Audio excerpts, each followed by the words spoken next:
Bueno, buenas tardes. Antes que nada les quiero agradecer a todos por estar con nosotros, a Juan Pablo por la presentación y al Diagnóstico Maipú por invitarnos también. Como me presentaron, soy Maricruz Oviedo, médica especialista en otorrinolaringología y directora médica de la Mutualidad de Hipoacúsicos, y estoy acompañada por dos integrantes de sectores muy importantes de la mutualidad. Les pido por favor que si hablo muy rápido, no se entiende, me avisan, ¿sí? Paula representa el sector de fonoaudiología pediátrica y Facundo al sector de laboratorio técnico.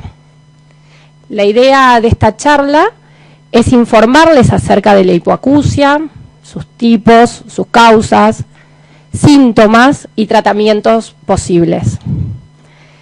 Para empezar, ¿qué es la hipoacusia? La hipoacusia es la disminución de la capacidad auditiva.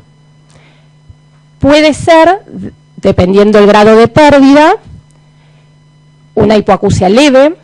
Acá vemos un gráfico en donde nos señala la audición normal, que se encuentra entre los 0 y los 20 decibeles.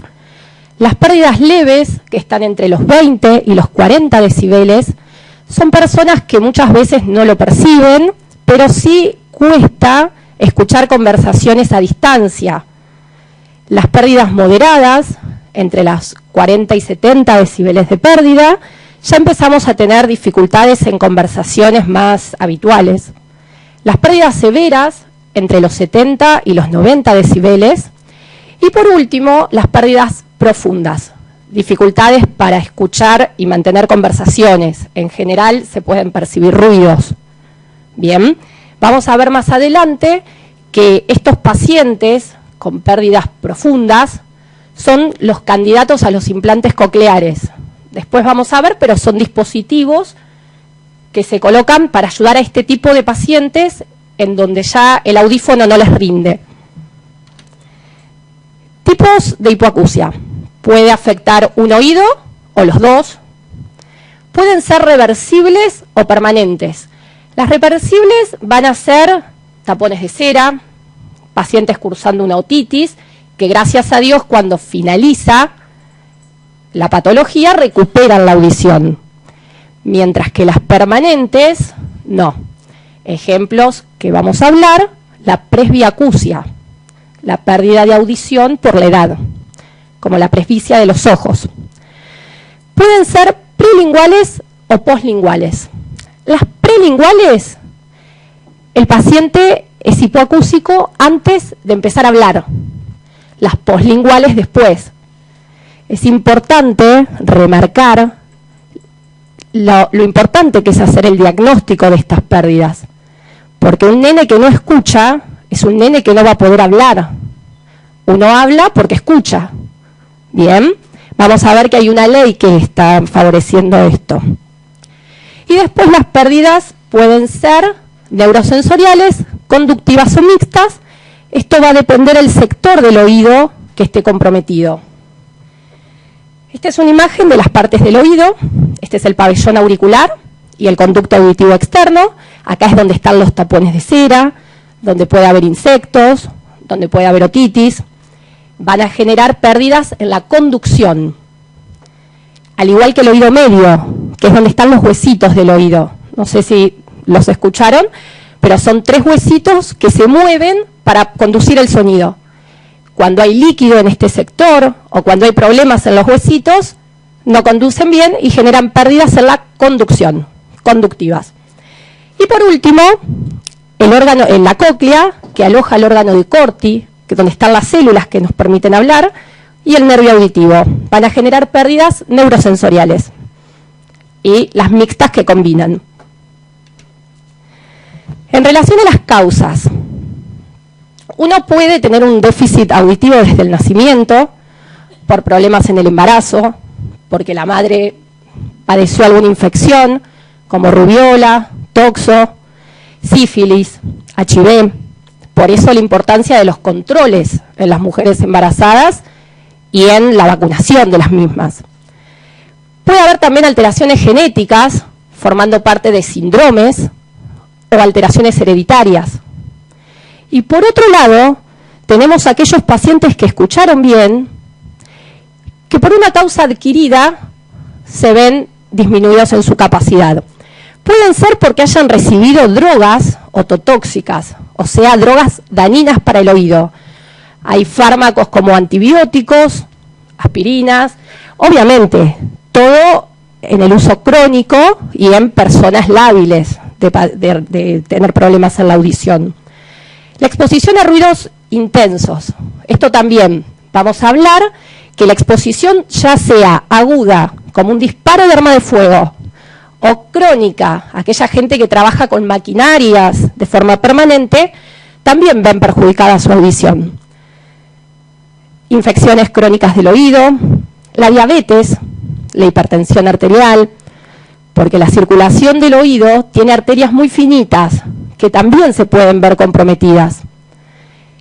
El proceso normal de envejecimiento, que se llama presbiacusia, causas traumáticas, accidentes de auto que lesionen el hueso del oído, pueden generar pérdidas de audición. Dentro de las más frecuentes, vamos a hablar de la presbiacusia, de la exposición al ruido y de las genéticas. ¿Qué es la presbiacusia?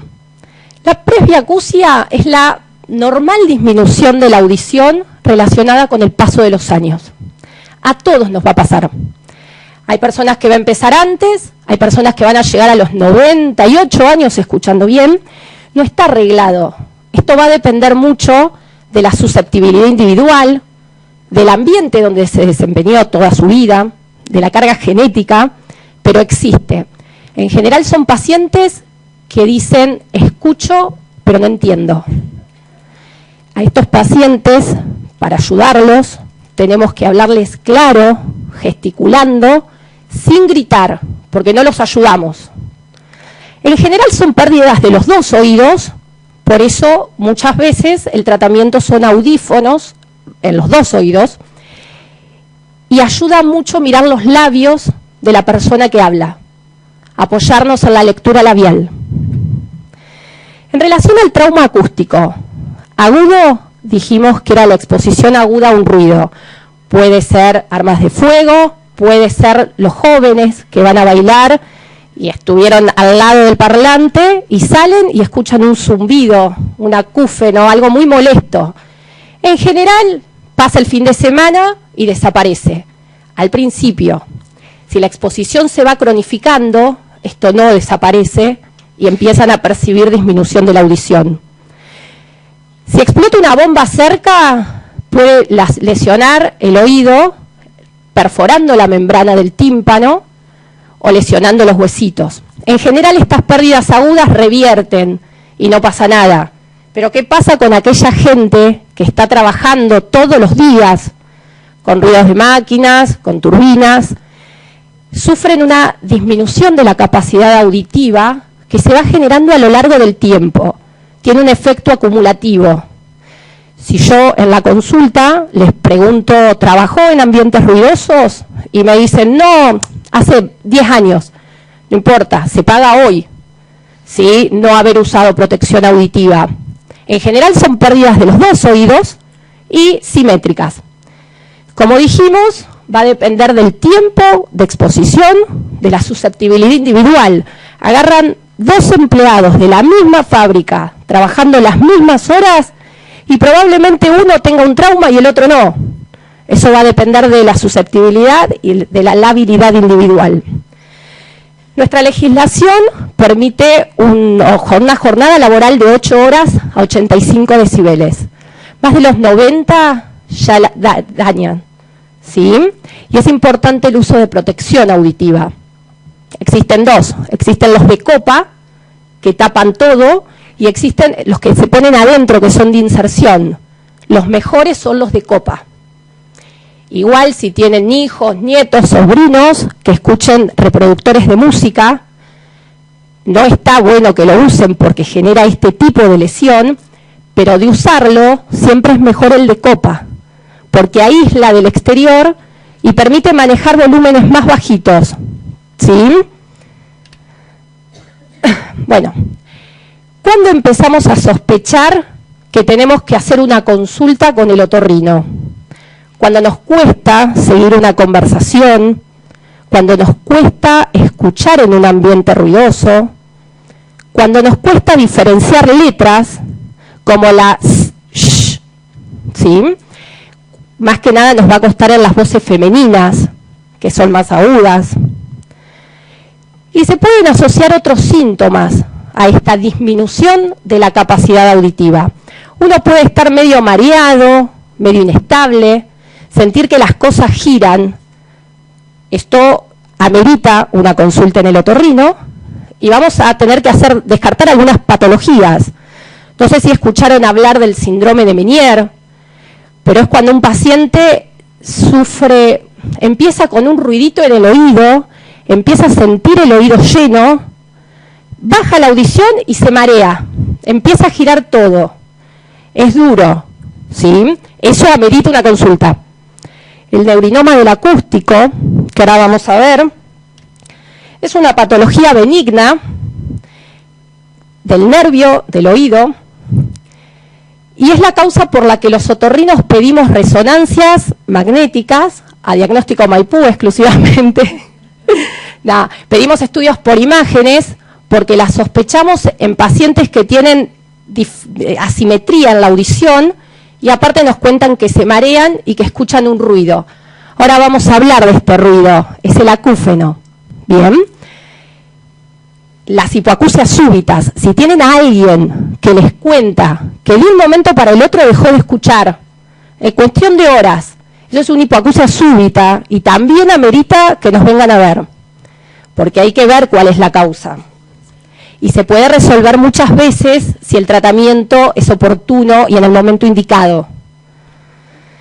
También se puede sentir que hay líquido en el oído o que la voz te retumba, como si tuvieses un micrófono en el oído. Ahí también hay que descartar patologías. Y en relación a los acúfenos, que ahora vamos a hablar. Acá. ¿Qué es el acúfeno? Zumbido. Es otro síntoma de la presbiacusia. Pacientes que tienen disminución de la audición por la edad también van a tener acúfenos. El acúfeno es molesto porque es un ruido que uno percibe y del acúfeno que hablamos es el acúfeno subjetivo. El acúfeno que sienten ustedes nada más. Me dicen a mí, yo no lo escucho, nadie lo escucha. Y convive todo el día con el paciente. Molesto. Tiene mucha relación con el estado de ánimo, con la ansiedad, con la depresión. Cuanto más lo pensamos, más se escucha. Y es un círculo vicioso. Importante del acúfeno, bueno, que es la percepción de un sonido que no se origina en ningún lado. No tiene una fuente y es un síntoma, no es una enfermedad.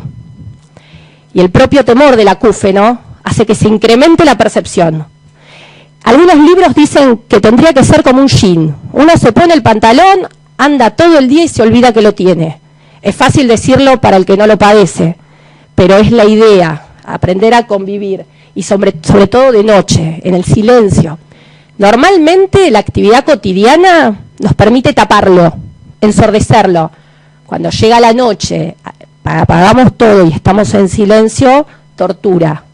Por eso está bueno dejar algún ruido para enmascararlo. Bueno, recién hablamos del neurinoma del acústico. Hay muchos pacientes que padecen esto y que como único síntoma debutan con acúfenos. Más de la mitad de los pacientes con acúfenos, aparte, sufren hipoacusia.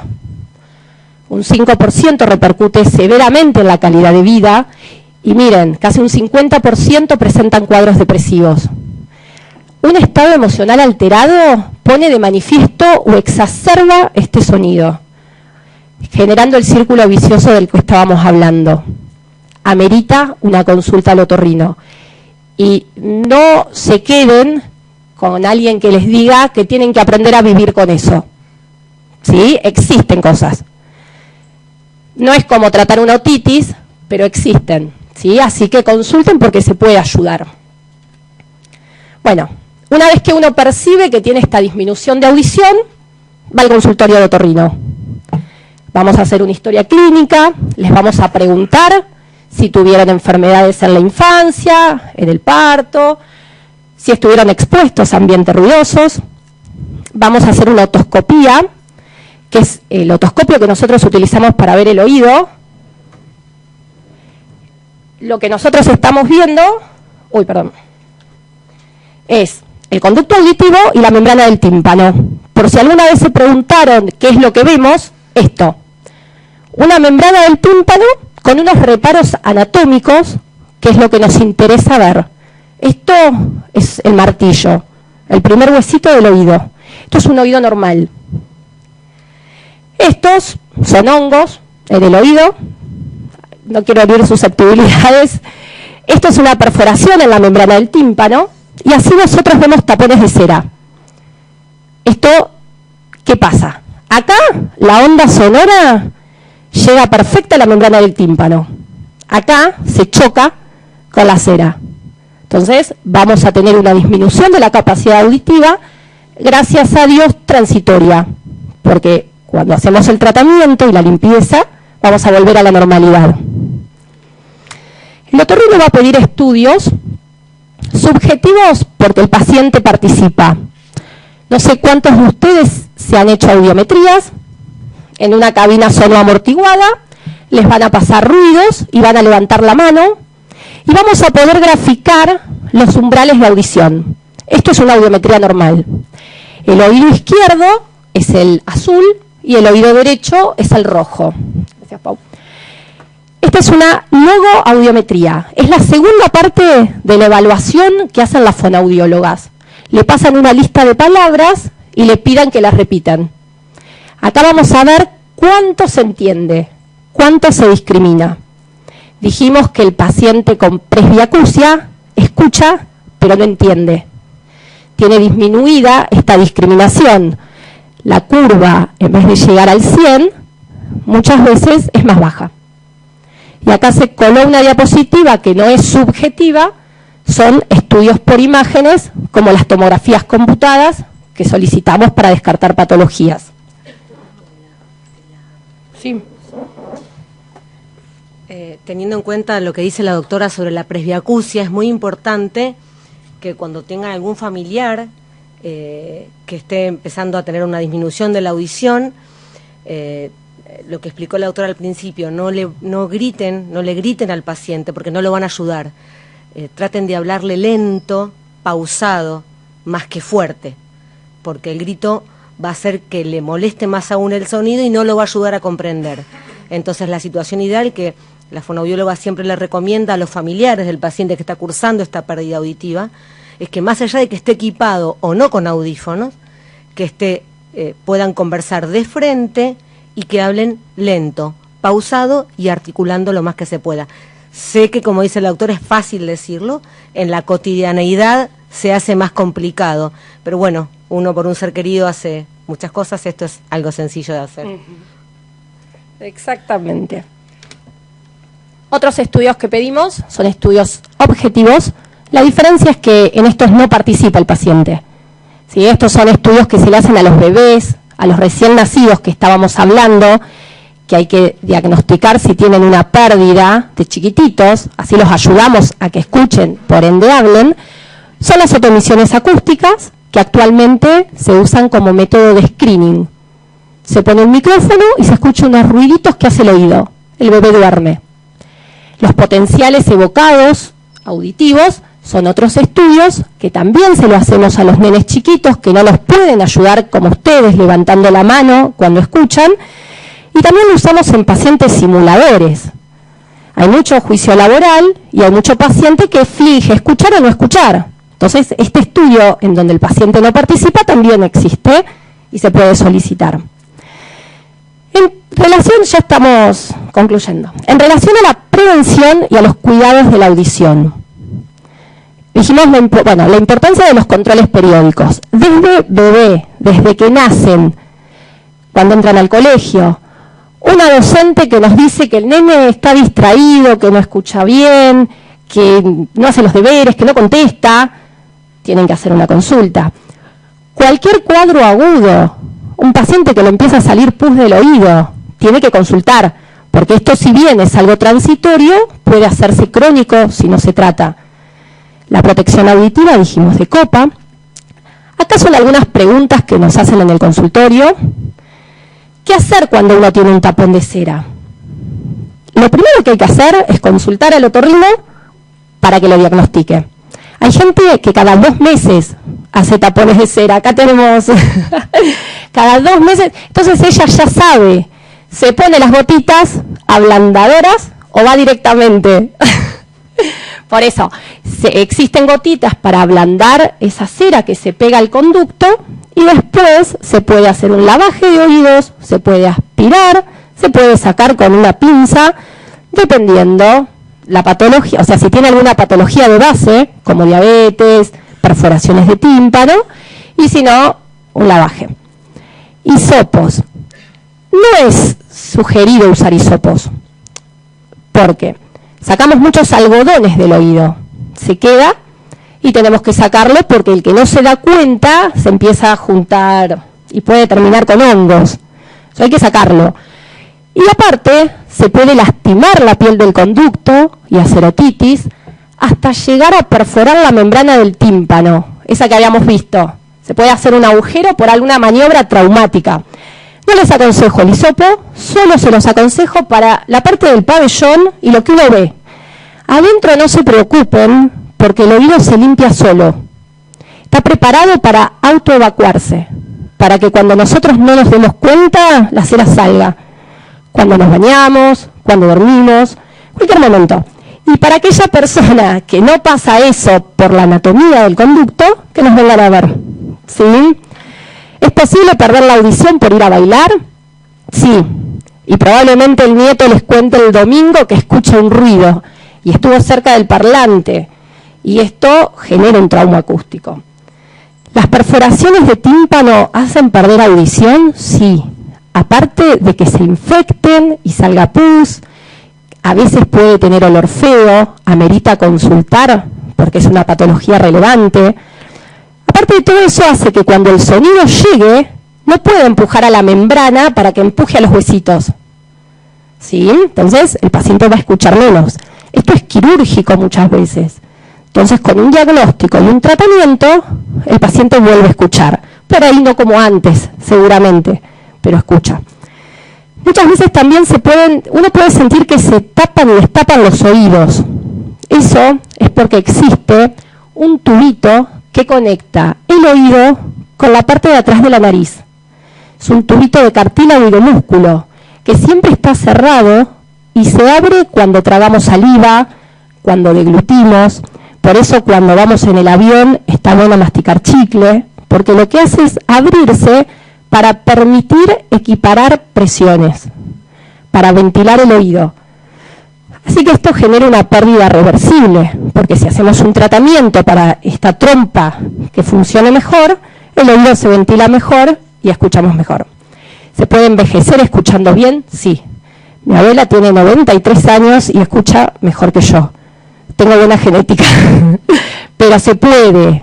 No es regla envejecer escuchando mal, pero es muy común y hay tratamiento. En relación al bebé, dijimos que hay un programa nacional de detección temprana y atención de la hipoacusia que obliga que todo niño recién nacido tiene que ser estudiado la audición después de las 48 horas del nacimiento. En general, lo mejor es que antes del alta tenga hechas las autoemisiones. Si tienen bebés en la familia, chequeen, porque es importante. Lo mejor es que esté diagnosticada antes de los 3 meses y que ya a los 6 esté tratada. ¿Por qué? Para que escuche y aprenda a hablar y le permitamos ingresar en el mundo del lenguaje hablado. ¿Sí? En relación a los tratamientos, ¿hay alguna pregunta hasta ahora? Sí, son por ley. Te lo tiene que cubrir por ley. Si no, hay que ir a otro lugar, pero hay que hacerlo sí o sí. Igual, sí. No sé, Juan Pablo, hacemos ahora, discúlpame, las preguntas. Ah, sí, decime. ¿Ibas a hablar de genética? ¿Lo vas a hacer después? No, ¿qué querés preguntarnos? Yo sufro de hipoacusia y es un tema genético. Quiero saber a dónde me tengo que dirigir. Mira, Lo mejor, o sea, hay muchas causas genéticas de hipoacusia. La mayoría son aisladas, no se asocian a ningún síndrome. No es que el paciente tiene hipoacusia y otros problemas agregados. Lo mejor es hacer una consulta con un genetista, porque esta patología se puede transmitir a la descendencia, ¿sí? Entonces es importante hacer un mapeo, después lo vemos si querés. Muy bien. En relación al tratamiento, decime. ¿Para qué te pasan el micrófono? ¿Los acúfenos se pueden resolver con audífonos? Miren, muchas veces sí. El paciente que escucha menos se favorece. ¿Por qué? Porque el audífono va a amplificar lo que uno escucha. Entonces va a evitar el silencio. Entonces lo va a enmascarar a ese ruido. Pero ¿qué pasa? Hay pacientes que tienen acúfenos sin tener pérdida de audición. Existen otros audífonos que lo único que hacen es emitir un ruido para tapar el acúfeno. ¿Sí? Claro, y no siempre son de causa auditiva los acúfenos. Hay que estudiarlos. Lo importante del acúfeno es que no lata, que no haga tuc, tuc, tuc, porque ese en general se relaciona a problemas vasculares de las arterias, de las carótidas. ¿Qué pasa con los acúfenos que aparecen y desaparecen? No por el silencio, sino semanas que no hay y después semanas que sí hay. En general, eso se asocia a causas estresantes o algún factor emocional que los predisponga. Puede asociarse también a otro tipo de patologías, pero estas fluctuaciones, si uno lo estudia y no determina ningún tipo de patología, en general aumentan o se incrementan por esto. ¿Tiene algo que ver volar en avión? Sí, como dijimos, cuando uno vuela hay que equiparar las presiones del ambiente con las del oído. Por eso es importantísimo que la trompa funcione bien. Muchas veces hacemos un tratamiento antes de volar. Unos días previos descongestionamos toda la zona para dejar habilitada la trompa que se abra en el momento que debe haberse, porque si no puede incrementar el sonido, la vuelta. ¿Sí? Puede ser. Igual me parece que teníamos que hacer. Era para después las preguntas, me parece. Cuando iba a aterrizar el avión, sentí que los oídos me iban a estallar, pero fuertemente no lo podía soportar. Entonces, eso es tal cual. ¿puede haber generado? Hasta puede perforar el tímpano eso. Si uno viaja cruzando una otitis, puede perforar la membrana del tímpano, porque por algún lado tiene que salir la presión aumentada. ¿Sí? Claro. Por eso está bueno los días previos a viajar, si uno siente que no respira bien por la nariz o que escucha algo, que consulte, porque por este tratamiento que digo que hay que hacer previo, porque si no hasta puede aumentar o incrementar el ruidito, el acúfeno. ¿En qué consiste el tratamiento? Son antihistamínicos, corticoides, spray nasal, hasta se puede inyectar un corticoide, depende del grado de congestión. Un resfrío muy grande hace que el aire no entre bien por las fosas nasales, no pase bien y no ventile bien el oído. Por eso hay que consultar y hacer un tratamiento, porque ese paciente se puede perforar. Maricruz, soy yo. Sí. No tengo una pregunta, tengo una solicitud para todos. Ustedes saben que esta sala está equipada con un aro magnético, ¿sí? Que la Mutualidad Argentina de Hipoacúsicos instaló. Y también hay gente que lo está viendo en el primer piso. Y la verdad que todas las preguntas que tienen ustedes enriquecen muchísimo la charla, pero si no la hacemos usando el micrófono, las personas que están utilizando el aro magnético y las personas que están en el bar no lo van a poder escuchar.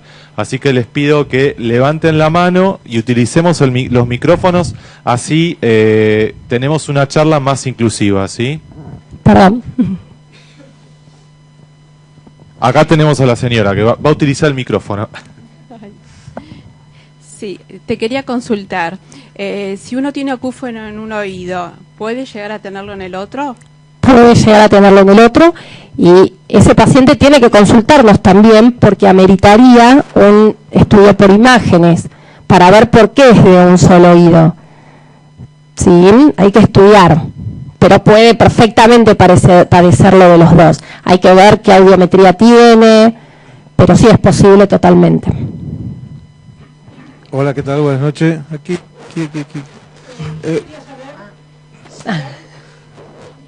Primero las damas. No escuché. La pregunta es la siguiente, ¿no? Decime. Tengo del lado derecho el constante ruido, las 24 horas del día, ¿no? No me molesta. Ese no escucho bien. Otra. Pare, no escucha. Dígala de vuelta. Hola. ¿Ahí? Tengo que besar el micrófono. Tengo el del oído derecho, ¿no? Con aparato. Y a veces no escucho bien con el aparato, porque tengo un ruido las 24 horas del día. Y cuando estoy en un ambiente, digamos, fuera, de un lugar, digamos, en el coche, en la calle, se me hace más difícil. Y la otra pregunta, ¿puedo bucear? En relación al buceo, como poder puede, si el único problema es el acúfeno. Hay que ver cómo está la ventilación del oído, porque cuando uno bucea no se equiparan bien las presiones en el momento y los descensos bruscos o los ascensos bruscos pueden generar o perjudicar la patología de base. Siempre es importante tener una buena ventilación nasal. Si uno tiene desviado el tabique, hacer consultas y solucionarlo para ventilar el oído, pero como poder podría. Y en relación a los sonidos ambientes, claro, porque estamos en un ambiente silencioso y nos vamos manejando de a uno, pero es normal y es uno de los síntomas empezar a perderse en lugares ruidosos. Por eso siempre se aconseja elegir lugares silenciosos o lo más silenciosos posible. Vamos a seguir. Dígame. Yo quisiera saber si sordera e hipoacusia son lo mismo o hay diferencia. Hipoacusia, hablamos de toda la gama de hipoacusias que estábamos hablando, desde la leve, moderada, severa y profunda. En general la profunda es la que hablamos de sordera, porque el paciente escucha ruidos. Pero uno puede tener una hipoacusia leve y no ser sordo, porque te permite manejarte en un ambiente normal. Preferimos decirle hipoacusia. Leve, moderada, severa y profunda. ¿Sí? Hacemos esta y terminamos la charla y después seguimos, ¿te parece? ¿Puede ser que un resfrío mal curado deje una hipoacusia permanente? Sí.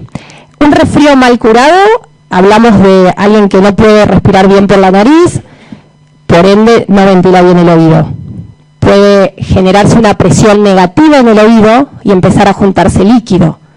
Ese líquido tiene enzimas que pueden empezar a lastimar la membrana.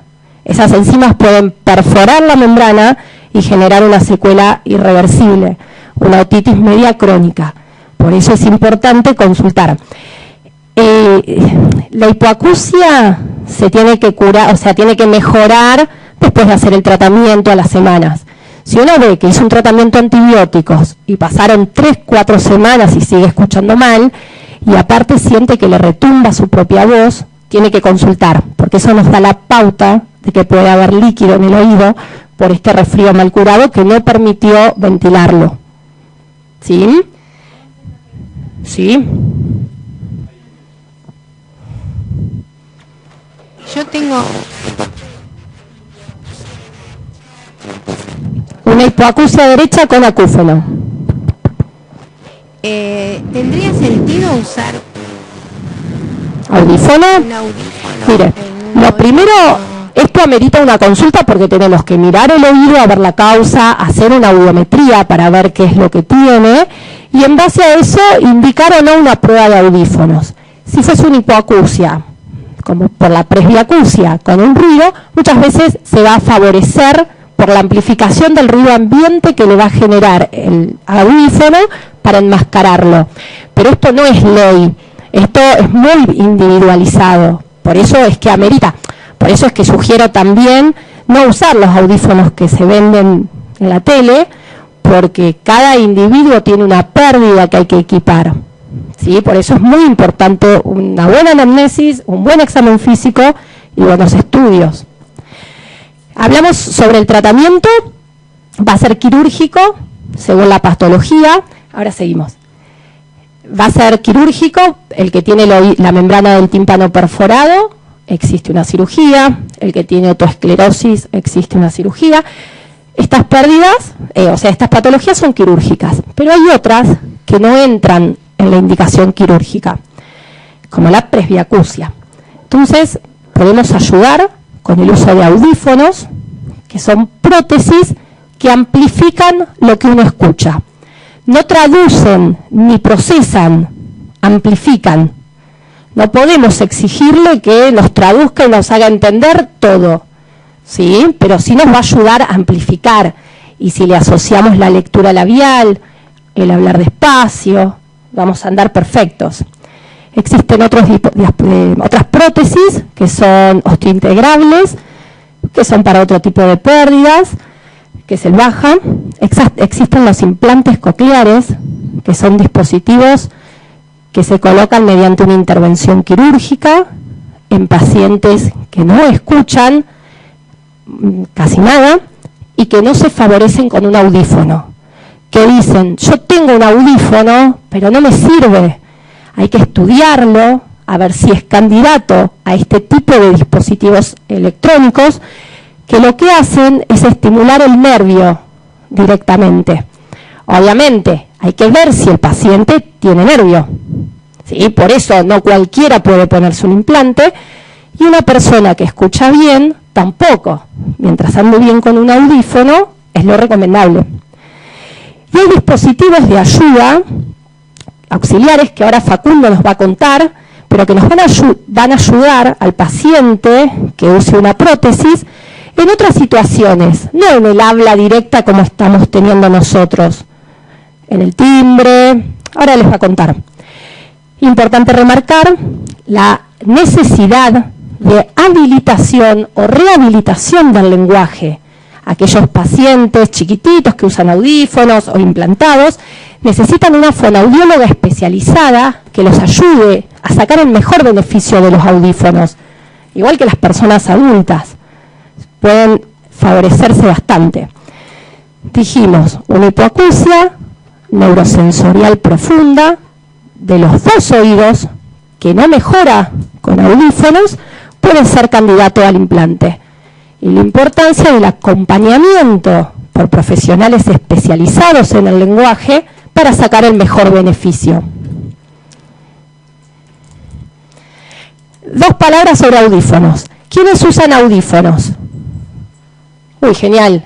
Bueno, la importancia de los controles periódicos.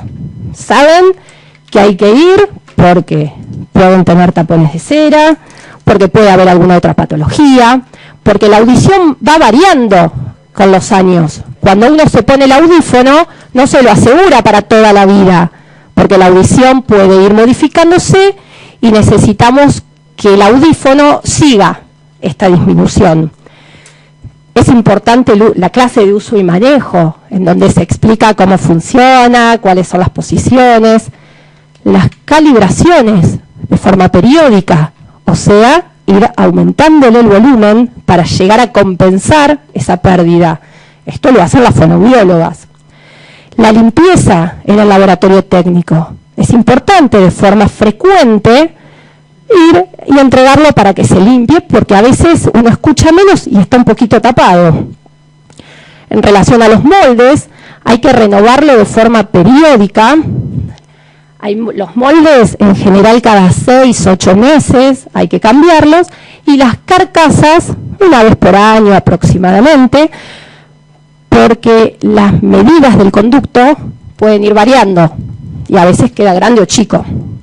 El espagueti hay que cambiarlo, hay que hacer limpiezas, y la importancia de tramitar el certificado de discapacidad auditiva, que por ley se otorga a todo paciente que tiene disminución de la audición de los dos oídos a partir del grado moderado. ¿Micrófono? Por favor. Sí, ya que está con eso, buenas tardes. Buenas Pregunto, tardes. ¿cuál sería el grado moderado? Porque yo intenté Ya te lo digo. tramitarlo y me lo rechazaron. Sin embargo, yo sin el audífono no comprendo lo que se habla. Sí. Mirá, el grado moderado está entre la pérdida de 40 y 70 decibeles. Tiene que ser de los dos oídos para que por ley lo den. He escuchado casos así. Te aconsejo volver a intentarlo. Llevar otra audiometría con un certificado médico y volver a intentarlo.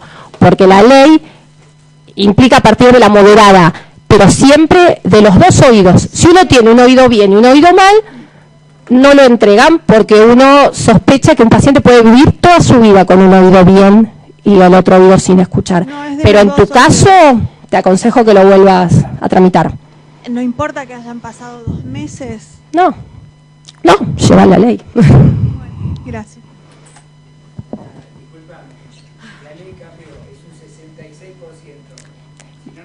Pero lo que pasa es que esos son porcentajes que se sacan con una tabla, con un baremo. Por eso, pero se habla de a partir del grado moderado de los 2 oídos. Pero tiene razón en lo que usted dice. Eso es con una tabla que se saca cuando ya va a la junta médica.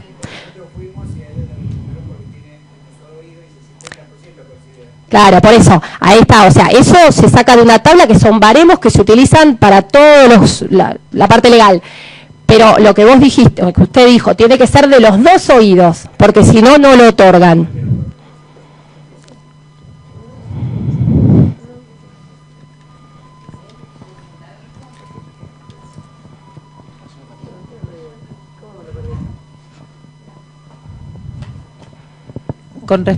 Hola. Sí. Hola. Sí, con respecto a los implantes estos cocleares, ¿desde qué nivel de audición se colocan? En general y en un inicio se aplicaba en pacientes con una pérdida profunda bilateral. Profunda estamos hablando de 90 en adelante. Pero hay indicaciones actuales que están modificando y muchas veces hay muchos criterios, sí, pero se puede plantear un implante coclear en pacientes que tengan más audición y hasta que tengan audición de un solo oído. Es muy particular esto y hay que estudiar muy bien el caso. No, pues yo soy docente, sí. Y tenemos varios casos con chicos chiquitos, con implantados al año de vida. No, ahora les están implantando. ¿Esto se modifica? O sea, ¿se puede sacar después de vuelta? Pero son chicos en realidad que, o sea, por ahí no escuchan, pero no dan la sensación de no escuchar nada. Claro, hay que ver. Lo importante, como dijimos, que por la ley hay que diagnosticar a los 3 meses y poner un audífono si es necesario a los 6. Por ahí un nene que a los 6 años tuvo audífono, recibió estímulo todo el tiempo y después se planteó poner un implante coclear, por ahí uno no percibe que el paciente no oyó. Y por eso yo calculo que los pacientes que me estás contando son pacientes con pérdidas profundas implantados, porque es la indicación. 4 años, sí, pueden del nacimiento tener una pérdida profunda. Sí, si querés, Paula les va a contar sobre pediatría. En realidad, como decía la doctora, inicialmente es detección a los 3 meses, a los 6 meses, por ley, inicialmente el paciente siempre tiene que usar un audífono para recibir estimulación previo a evaluar si necesita o no un implante. Pero siempre inicialmente hay que usar un audífono, excepto en un caso puntual, que es meningitis, que no viene al caso, si alguien quiere se le explica aparte, pero... y recién se puede implantar a partir del año en un paciente. Como decía Maricruz, los criterios de implante han cambiado. Inicialmente era para hipoacusias para personas que tienen una hipoacusia profunda, pero a medida que, digamos, se han hecho evaluaciones y con protocolos internacionales que marcan que si el paciente no pudiera adquirir el lenguaje por vía oral, esto es, poder aprender a hablar oyendo, es candidato a recibir un implante.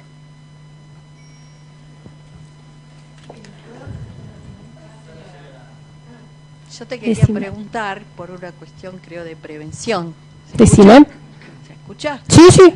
Yo escucho bien, pero cada vez que trago tengo una orquesta. De este lado y de esto. Ya me acostumbré, pero es todo el tiempo, cada vez que trago. Cuando uno traga, está deglutiendo. Se está abriendo la trompa de Eustaquio para ventilar el oído. Hay que ver si el problema no está en la trompa de Eustaquio, ¿sí? Que es esta trompa que estábamos hablando que comunicaba la nariz con el oído, porque lo percibe cuando abre. También pueden ser problemas de la articulación temporomandibular, que es esta articulación que puede hacer ruidos cuando uno abre la boca. ¿Bruxismo? Puede tener bruxismo, pueden faltar piezas dentarias, puede haber prótesis ajustadas o flojas, pero eso habría que verlo, Estaría bueno que se haga un estudio de audición. Gracias. Acordémonos que sigue un poquito de la... bueno, decime. Si se perfora, ¿se escucha? Sí. Si se perfora la membrana del tímpano, ¿se regenera? Cuando la perforación es traumática, porque explotó una bomba cerca, por un disparo, por un golpe así, a mano abierta, porque te caíste al agua así, esas perforaciones traumáticas en general se cierran solas, porque son puntitos. Las perforaciones más grandes, en general no. Las más grandes son consecuencias de otitis, que se fueron cronificando. Esas, en general, son de tratamiento quirúrgico y se hace una cirugía en donde se saca una fascia de atrás del temporal. Pero sí, si es traumática, hay que esperarla. Bueno, y lo otro es un comentario. Yo tengo 2 nietos hipoacúsicos que están implantados de bastante antes del año. Bastante antes del año. No recuerdo si 6 u 8 meses. Usan un audífono y un implante. Sordera profunda en un oído, en el otro, si les hablas sin el audífono, directo en el oído te escuchan, pero solo así. Hablan perfectamente de una habitación a la otra, van a colegio común. Claro, sí, acá en Argentina lo implantaron. Bien, en general. Ahora. Pero los implantaron antes del año los 2. Claro, en general se implantan al año, pero puede ser. Tuvieron suerte tus nietos, porque a nosotros nos llegan muchos pacientes de 7 años que no tuvieron la suerte de que un padre se dé cuenta, de que un médico los trate y no pudieron hablar. Surgió a partir de esta ley que se dieron cuenta de que eran hipocúsicos en los primeros días de vida. Y lograron una integración total. Sí. Felicitaciones. Muy bien. Perdón, Maricruz. Tengo que sigamos con la presentación y dejemos para el final exclusivamente las preguntas. Porque hay muchísimas cosas muy interesantes que tiene Facundo y que me parece que quizás podemos ver eso y después pasar a las preguntas que podemos tener. Estoy de acuerdo. Entonces, recordemos que el audífono no significa que una persona oiga perfectamente, ya que es un aparato que amplifica, pero no restituye la audición normal, pero ayuda muchísimo a oír en diferentes situaciones. Es importantísimo el esfuerzo personal, la motivación, la perseverancia y la paciencia, tanto del hipoacúsico como de la familia y de los amigos, ya que deben ayudar, porque es importante que uno los entienda y se ponga en el lugar, y nos puede pasar a cualquiera. Sugerencia para aquellos amigos, familiares de pacientes hipoacúsicos. Tratemos de hablar cerca y mirando de frente. No comer, no masticar, no ponerse la mano en la boca o taparse la cara. Hablar tranquilos, pausados, no gritar, gesticular. Evitar que la luz nos tape la expresión corporal, porque el hipoacúsico se apoya mucho, de mover las manos, ayuda. Reducir el ruido ambiente, apagar el televisor, apagar la radio, si tenemos que charlar. No darse vuelta durante una conversación, hablar claro, natural, con una voz normal, sin elevarla, emitir todas las frases al mismo volumen, pronunciar los nombres que no se conocen, darle más énfasis, más importancia, no pasar rápido de un tema al otro, repetir una frase si no se entiende, no repetir palabras aisladas, ser paciente con los errores de comprensión, que muchas veces es difícil, evitar conversaciones en grupos muy numerosos, evitar ir a confiterías o restaurantes en donde haya mucho ruido. Cuando salgamos con ellos, tratemos de evitar un ambiente más silencioso. Y ahora Facundo nos va a contar sobre estos dispositivos que van a ayudar en situaciones no convencionales, o sea, no en la conversación que tenemos nosotros hoy. ¿Sí? Bueno, gracias Maricruz. Bueno, a ver, vamos a acomodar el micrófono. Bueno, como bien dijeron, el audífono es una gran ayuda para en lugares silenciosos poder escuchar o para poder estar en la casa, pero como dijo Maricruz, hay ciertos lugares en la cual hay mucho ruido como sería un restaurante, donde hay ruido a cubiertos o a platos que se están golpeando y eso va a dificultar el habla. En ese tipo de situaciones se buscaron fabricar diferentes elementos auxiliares para que el hipoacúsico pueda lograr mejor confort en la calidad de la vida cotidiana, ¿sí? También se encontraron de que era muy fácil hablar de persona a persona, pero cuando querían escuchar el televisor o escuchar la radio, percibían dificultad. Entonces, bueno, se fueron fabricando diferentes accesorios y auxiliares que logran ese confort. Como dijo Juan Sicardi, acá hay un aro magnético que está alrededor del perímetro de la sala. Es un equipo que es muy fácil, la instalación, digamos, la fabricación es doméstica, es para poner en la casa de cualquier persona que tiene un audífono. Lo único que van a tener que hacer es poner un cable alrededor del perímetro de la sala, ¿sí? Es pegar un cable alrededor del perímetro de la sala y van a usar solamente la salida de audio del televisor o de la radio. Lo van a conectar al amplificador, que sería este aparatito, que es muy chiquito, como pueden ver, y eso va a generar dentro de ese cable que se instala dentro del perímetro de la sala un campo magnético, que eso no, quédense tranquilos que no es un voltaje muy chiquito, muy pequeño, no, nadie puede quedar electrocutado, ¿sí? Es algo muy, muy accesible. Y bueno, lo que van a hacer las personas hipoacúsicas se van a ubicar dentro de la habitación, que está el perímetro del cable, y van a poner su audífono en la posición T. La posición T tiene una bobina, el audífono incorporado, ¿sí? Y esa bobina lo que va a hacer es recepcionar ese campo magnético que está dentro del perímetro de la sala. Digamos, esto es inalámbrico, no hay cables. Ustedes se van a ubicar frente al televisor y una vez que esté instalado este equipo van a percibir la señal muy claramente. Que eso es lo que pasa hoy en día con dificultad. Si ustedes ven en la imagen de la diapositiva, van a ver ahí el número 1, que sería el amplificador, que bueno, que está conectado justamente a la salida de audio.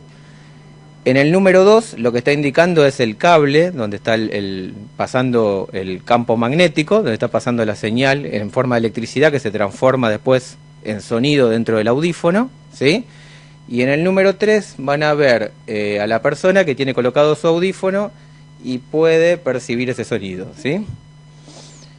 Bueno, como este tipo de auxiliar fue muy exitoso, se fue implementando en lugares más grandes. Porque se encontraron,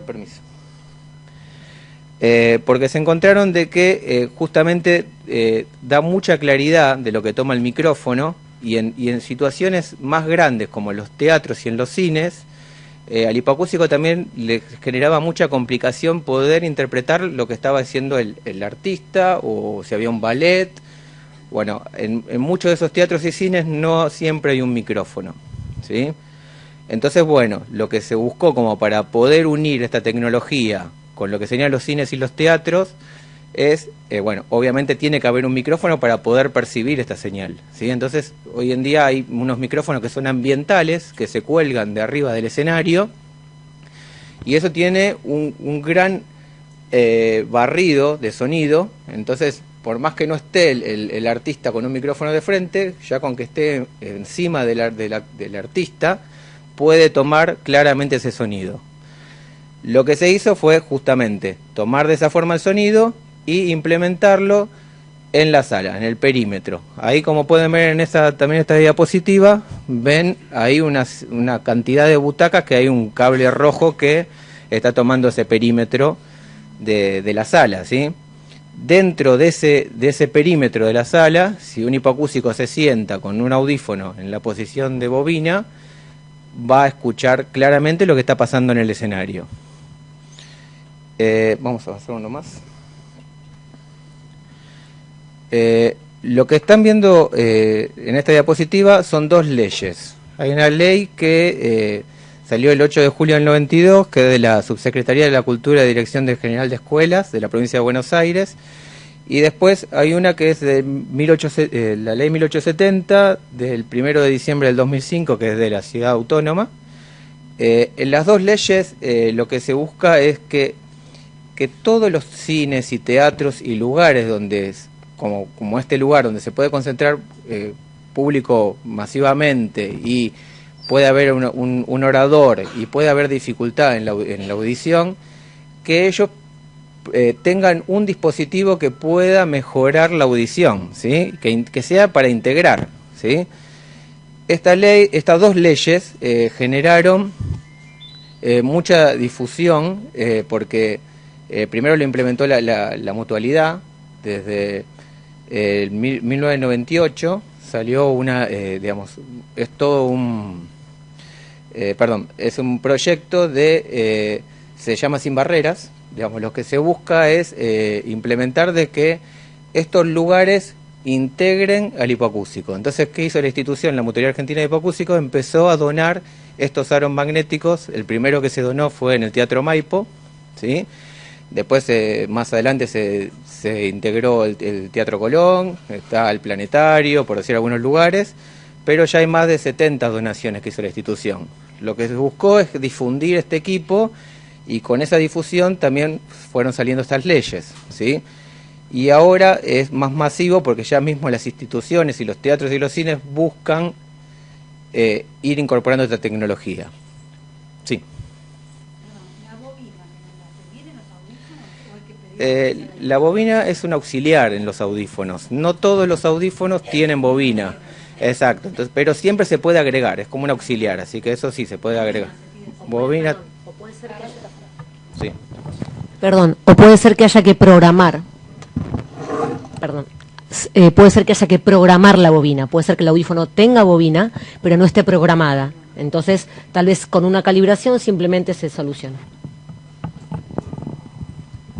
Exacto, los audífonos tienen más de un programa. Hay veces que no está habilitado por el audiólogo, entonces hay que solicitárselo al audiólogo y solamente es agregar ese programa. O si no está, se puede agregar técnicamente, le va a pedir al audiólogo, y si es un tema de espacio, si hay espacio en el audífono para poner ese accesorio, se va a poder integrar, ¿sí? Bueno, acá vamos a hablar de otro dispositivo que también está relacionado con el tema de las barreras que pueden existir, en lo que es la enseñanza. Las aulas, hay veces que o por la distancia o por algún ruido, puede haber ruido de la ventana o de un compañero. Los chicos que tienen alguna pérdida auditiva, hay veces que lo que sería el habla del profesor no llegaba tan claro al alumno.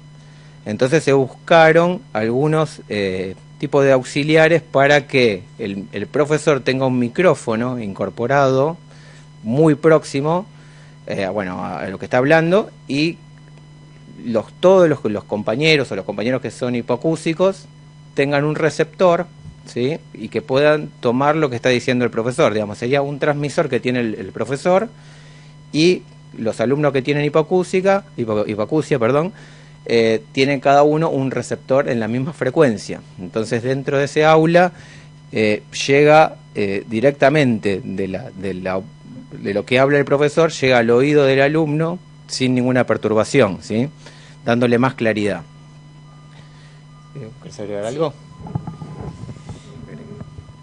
Fundamentalmente los sistemas de frecuencia modulada se usan en niños hipoacúsicos que están integrados en escuelas de oyentes.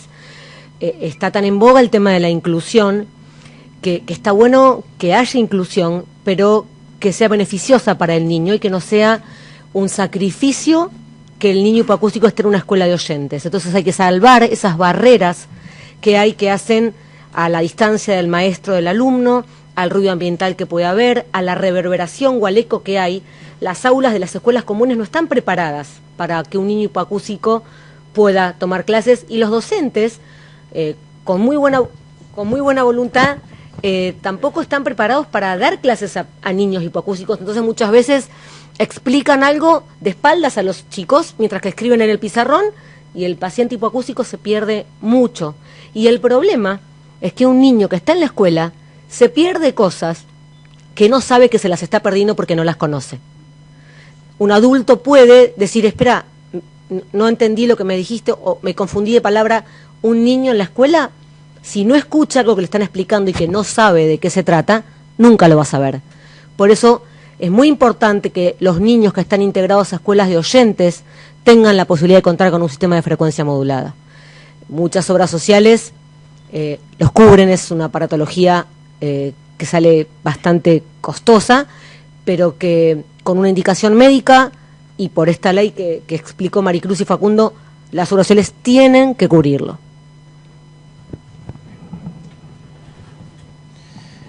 Bueno, acá van a ver otros dispositivos auxiliares. Tenemos arriba un teléfono por hipoacúsicos, ¿sí? En verdad la función de este teléfono es para hipoacusias muy severas y profundas, ¿sí? Porque no siempre es suficiente, a veces que el audífono, poder colocarse un tubo auricular del teléfono y poder percibir la ganancia suficiente, ¿sí? Los que tienen estos teléfonos en particular es que tienen una amplificación extra, no es el teléfono normal que tenemos en nuestra casa, tiene más decibeles de ganancia lo que va a emitir ese parlante. Y también lo que tiene ese parlante tiene la virtud de que no genera ese silbidito o ese acople que puede llegar a perturbar, porque reduce el tema del ruido, entonces siempre se va a escuchar más claro. También lo que tiene de beneficio este teléfono es que no se va a llegar a ver mucho, pero si ustedes llegan a ver ahí tiene una línea blanca, esa línea blanca que ven ahí es una luz, digamos que cuando suene el teléfono va a emitir esa luz, digamos que no solamente este equipo tiene la virtud de tener 18 tipos de timbres diferentes, más agudos y más graves con mucha amplificación. Digamos que ya auditivamente va a tener un registro muy alto dentro de la casa, pero a eso se le suma la luz, digamos que con eso da un beneficio extra para que la persona pueda percibir que está sonando el teléfono. Otra cosa que tiene es que también tiene la posibilidad de usar la bobina del audífono, ¿sí? Entonces, no solamente, por más que tenga más sonido, sino que también puede pasar el hipoacúsico, el audífono a la posición de teléfono y va a percibir muy claramente lo que está pasando en el teléfono, ¿sí? Bueno, tiene algunos accesorios extra, como que si se corta la luz también sigue funcionando, digamos, buscaron que siempre esté integrada la persona y pueda utilizar ese equipo y siempre tenga muy buena relación lo que es la claridad del sonido, ¿sí? Y abajo, bueno, van a ver un despertador con alarma, que era que tiene acá Paula, ahora lo vamos a mostrar. Bueno, esta es una situación compleja a veces para el hipoacúsico, porque hay gente que no se quiere sacar el audífono, porque ya está acostumbrado a usarlo, y apagar el audífono es desconectarse con el mundo, y se entiende. Bueno, hay casos de gente que hasta que se baña con el audífono porque se olvida que lo tiene puesto, así que es muy normal eso. Pero bueno, una situación para dejar el audífono descansar durante la noche es comprar este despertador, digamos. Lo que tiene este despertador es la virtud de que cuando suena, vibra, digamos, vibra todo el conjunto. Ahí adentro tiene un motorcito que genera una vibración bastante intensa. ¿Cómo funciona? Lo ponen debajo de la almohada y cuando suena el despertador va a vibrar toda la almohada y va a vibrar el equipo, ¿sí? Entonces, ¿está muy bien? ¿Fue claro? Bueno, ahora, ¿cómo sujetamos al despertador? Si ustedes ven, tienen un clip que se puede enganchar a la almohada para que no se caiga, porque vibra tanto que puede caer al piso. Entonces, es una forma de cuidar. También.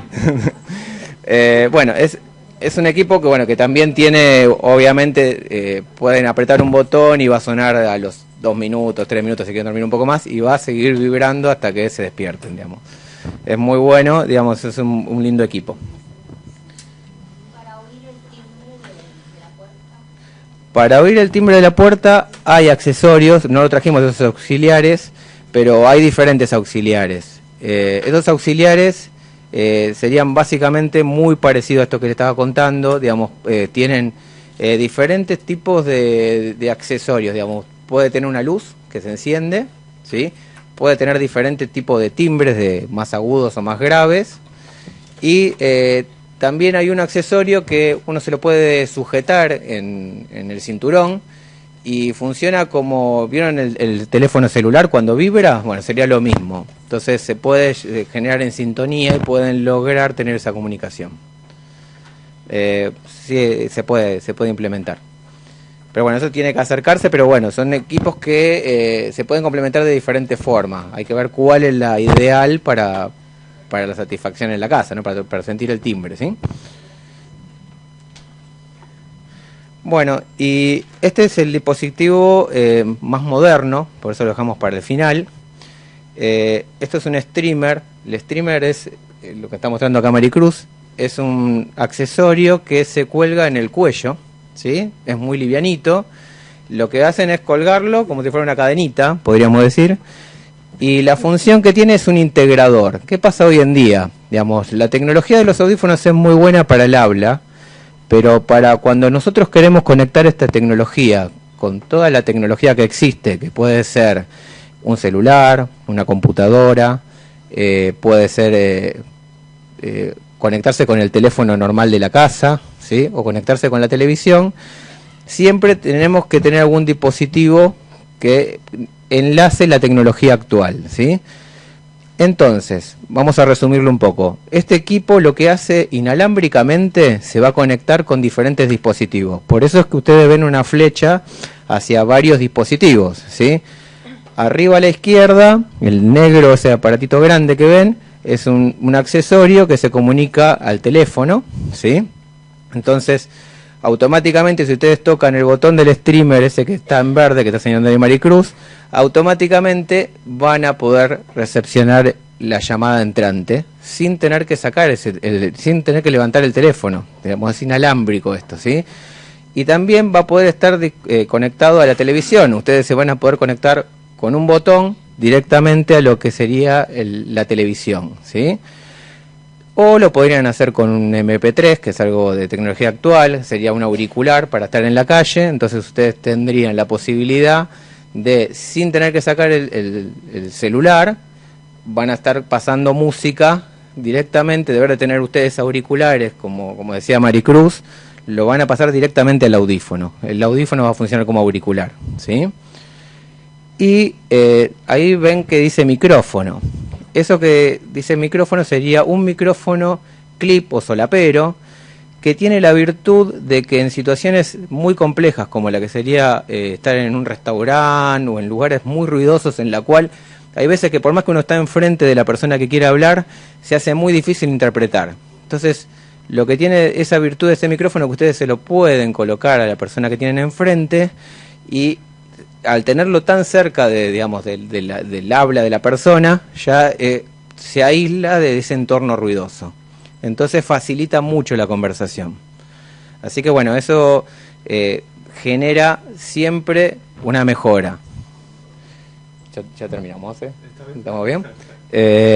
Bueno, yo lo que quería explicar de todo esto es que lo que va a priorizar este equipo es siempre la comunicación. Entonces, si suena el teléfono, automáticamente, por más que nosotros estemos usando el micrófono, por dar el ejemplo, y suena el teléfono, va a habilitar un timbre bastante fuerte dentro del audífono para que ustedes puedan levantar el llamado que está entrando del celular. Van a escuchar el celular. Cuando terminen de hablar del celular, automáticamente, cuando corte la llamada, va a volver a usar el micrófono. Digamos que lo que va a facilitar este accesorio es que siempre estén comunicándose. Esa es la función de este equipo, ¿sí? Y bueno, muchas gracias. Les pido, sí, un fuerte aplauso. Un fuerte aplauso porque ha realmente hecho un pantallazo grande.